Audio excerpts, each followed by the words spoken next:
Seguramente ubican a este periodista de Guadalajara, Rubén Martín. Hemos compartido aquí varias columnas de él. A mí me parece una de las personas más objetivas que hay en la actualidad. Él es fundador de una revista que se llama Siglo XXI. Trabaja para la radio de allá de la Universidad de Guadalajara. Es doctor en ciencias. En fin, es muy buen periodista. Y fíjense, me llamó mucho la atención porque lo hemos leído mucho.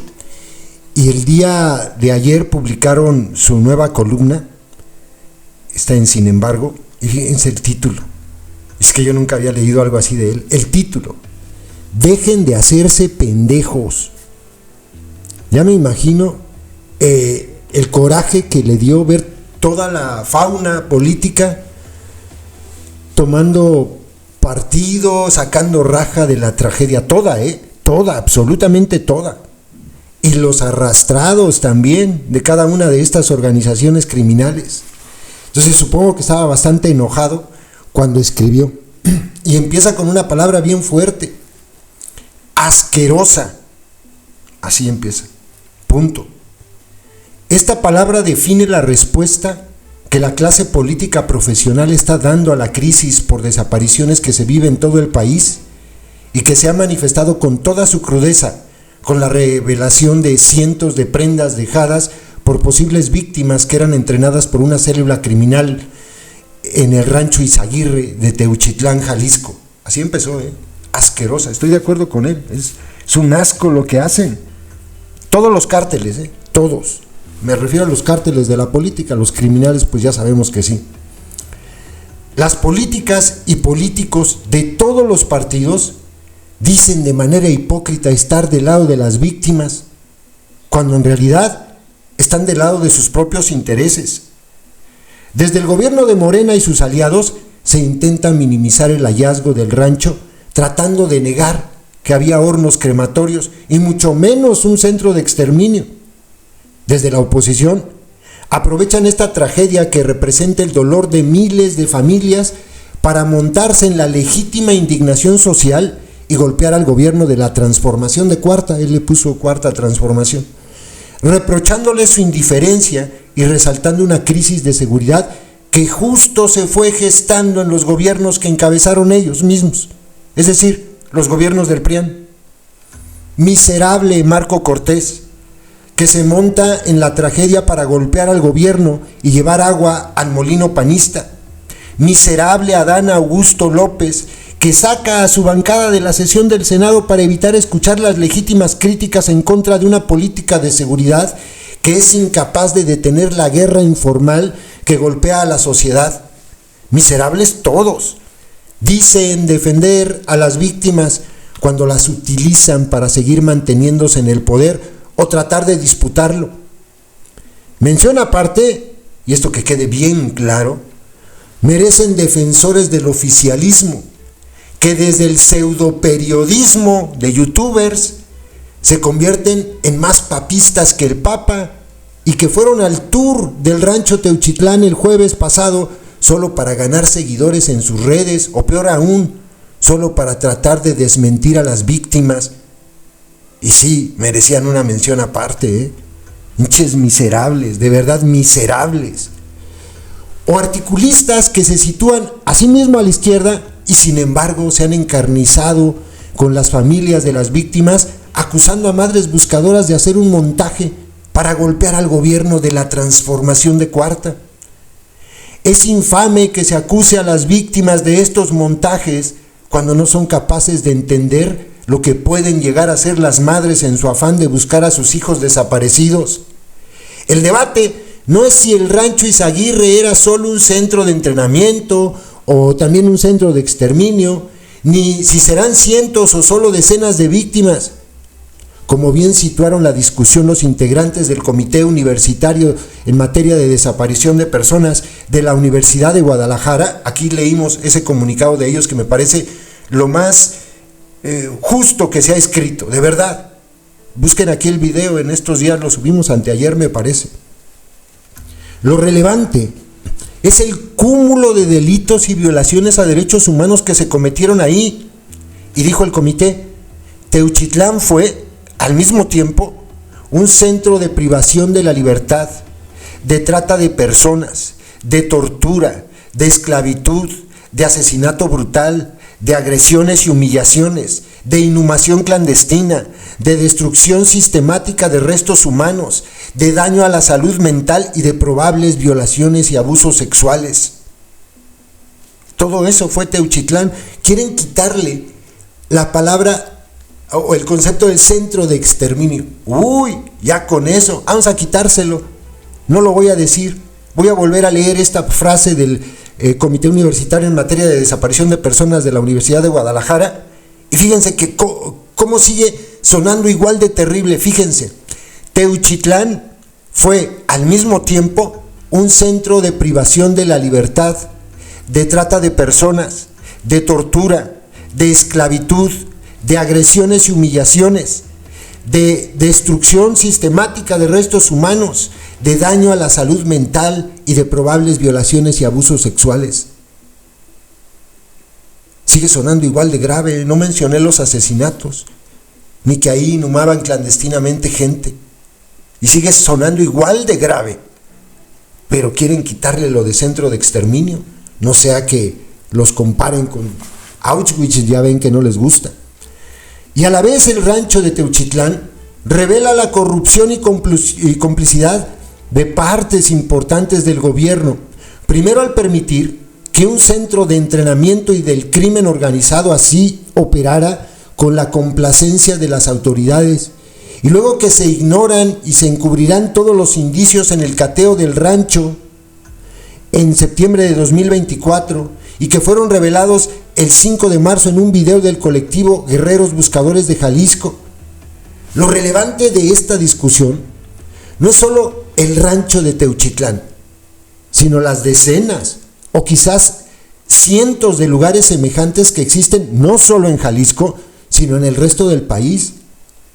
Lo relevante es que el rancho revela la vasta y extendida estructura con la que opera el crimen organizado y que una estructura de esta envergadura no puede operar sin que las autoridades lo sepan.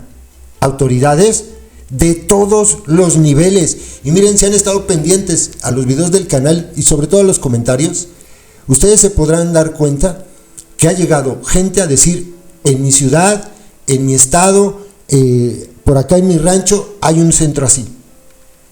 Han dejado varios comentarios de ese tipo. Cada partido trata a sus opositores como si fuera el único responsable de los negocios del capitalismo ilegal y la violencia asociada que están tan extendidos por todo el país. Todos los partidos son responsables de que estemos en esta situación de crisis humanitaria por la magnitud de los asesinatos, desapariciones, fosas clandestinas y centros de exterminio que hay en toda la nación. No hay ningún partido que no haya recibido dinero del narcotráfico para alguno de sus candidatos en alguna elección. Repito, no hay ningún partido que no haya recibido dinero del narcotráfico.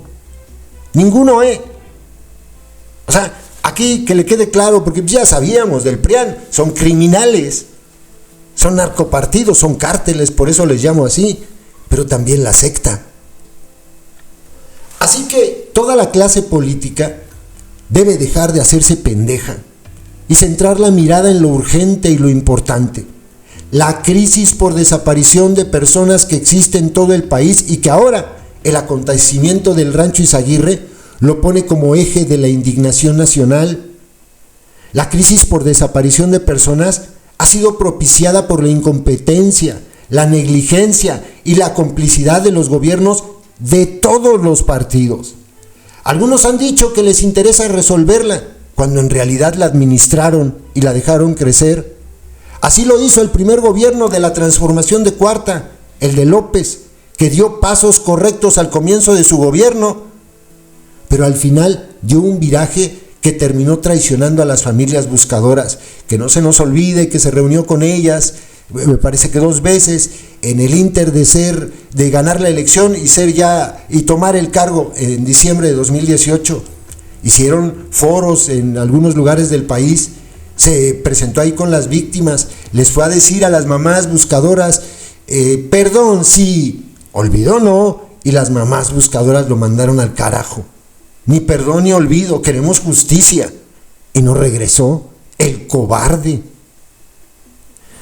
Ahora, el gobierno de Lady Rebsamen deja ver el escándalo del rancho Teuchitlán como un tema que la oposición está utilizando en su contra para convertirlo en una oportunidad de dar un viraje radical para enfrentar decididamente la crisis por desaparición de personas que lastima a toda la sociedad. Lady Rebsamen debe dejar de ver esto así. Tiene que enfocarse pues a la crisis. Pero para ello debe tener y mostrar voluntad política y verdadera intención de detener esta barbarie. Ya lo dijeron los colectivos de las víctimas. Los 6 puntos que presentó la presidenta la semana pasada como primera respuesta a la crisis derivada del rancho Teuchitlán son insuficientes y demuestran que ni ella ni su gobierno están bien informados sobre la crisis por desapariciones. Hoy se cumplen 8 días de que salió a decir semejante estupidez. Me sorprende que la presidenta no sea cercana con las familias que buscan a sus desaparecidos, cuando en su juventud se formó y militó en una organización de izquierda que era muy cercana a las madres buscadoras del Frente Nacional contra la Represión que encabezaba doña Rosario Ibarra de Piedra. Ahora, como política profesional, no ha mostrado esa misma empatía. Debería hacerlo, y como primer gesto debería convocar a dialogar a todos los colectivos de familiares de todo el país para escucharlos, sensibilizarse y tomar en cuenta sus peticiones y exigencias. Como primer paso, digo ya para empezar porque lo exigen los colectivos, debería cambiar a la titular de la Comisión Nacional de Búsqueda, Teresa Guadalupe Reyes Agún, que no ha mostrado empatía con las víctimas y se ha dedicado a administrar la crisis para limpiarle la cara al gobierno, no para atender a las familias buscadoras. La presidenta debe consultar a las familias y por primera vez en la historia de los gobiernos de México, convertir la crisis por desaparición de personas en el principal problema social y político a enfrentar, destinar los recursos humanos y materiales necesarios y hacer por fin una política eficaz en contra de las desapariciones y la persecución y castigo a los perpetradores, sean del gobierno o sean del crimen organizado. Es hora de que toda la clase política y todos los partidos dejen de hacerse pendejos y ponerse a trabajar para por fin detener la barbarie que aqueja a la sociedad mexicana. Detener las desapariciones y buscar a los desaparecidos debe ser ahora la prioridad nacional. Así de claro. Excelente, Rubén Martín. Hay periodistas conscientes y muy buenos. Él es uno de ellos. Y siempre muy coherente y en la misma línea. No anda bandeando como otros. Y no se monta del lado de ningún partido político. Y no le limpia el estercolero a los políticos, como le hacen sus pinches paleros, que de verdad han estado diciendo unas cosas tan miserables. A esos de verdad dan ganas de desearles que vivan lo que están viviendo las madres buscadoras, para que dejen de despotricar en contra de ellas. Bien se lo merecerían. Excelente lo que escribió Rubén Martín, y sí, estaba muy enojado, a tal grado que les pide que por favorcito dejen de hacerse pendejos, todos.